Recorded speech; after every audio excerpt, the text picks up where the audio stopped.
when you point out, for example, that both parties are subject to regulatory capture or that they're subject to their own stock portfolio, some people would say, okay, elect better people. We need to, if we just elect people of this party, it'll fix it. If we elect this guy, he's going to fix it. And then there's the sort of Thomas Sowell position, which is it's not a problem of people, it's a problem of incentive structures. Yes, the incentive structures in Congress are just broken. Yep. And when you have this number of people, 435 people in Congress, who are controlling this amount of money and this amount of regulatory power, that will corrupt, right? I mean, you put that much power at the hands of a very small cadre of people, whether you're talking about in the executive branch, in the regulatory state, whether you're talking about people in the legislative branch, it's innately going to tempt them to enrich themselves and self-serve and self-deal. I mean, this is something that the founders actually were very much focused on, which was the idea the federal government was going to have very little power. And so this does raise the question of how much power you think the federal government ought to have. Because if we're talking about, kind of the solutions that get implemented, I'm a big fan of the idea that California ought to be California and Florida ought to be Florida, and basically that may be the only way that California and Florida can share a nation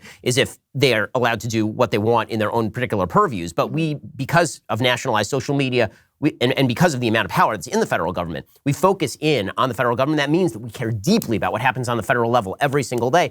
If you went back 200 years, no one cared who the president was because the president didn't have that much power. So what do you think of the idea of sort of delegating power back down to the states instead of centralizing back up into a central government that does have the capacity to be used by both sides for corrupt purposes, for example? It depends. I mean, I think that, it's funny because I've always been super focused on national politics, but over the last several years, I've been a lot more, honestly, fascinated with what's happening in California. I think for obvious reasons, local politics is fascinating to me.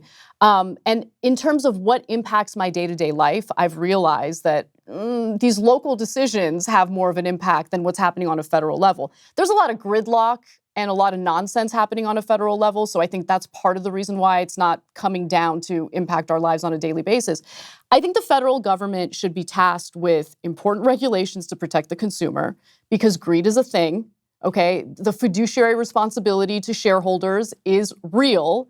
And so how do you balance that with the need to protect workers and consumers? I think you need a federal government and a regulatory body to focus on that.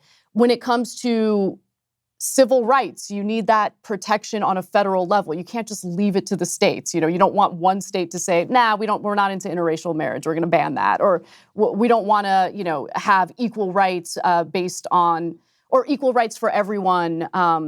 Some races we like more than others. You need a federal government to protect civil rights. But I do agree with you that Americans have not been paying enough attention to what's happening on a local level. There are certain things that can be dealt on a local level that doesn't need to be the responsibility of the federal government. And to be quite honest with you, with all the dysfunction and gridlock with the federal government, I think more and more people are relying on a local level to get policy passed that they desperately need. Thanks for watching The Young Turks. Really appreciate it. Another way to show support is through YouTube memberships. You'll get to interact with us more. There's live chat emojis, badges. You've got emojis of me, Anna, John, JR. So those are super fun. But you also get playback of our exclusive member-only shows and specials right after they air. So all of that, all you gotta do is click that join button right underneath the video. Thank you.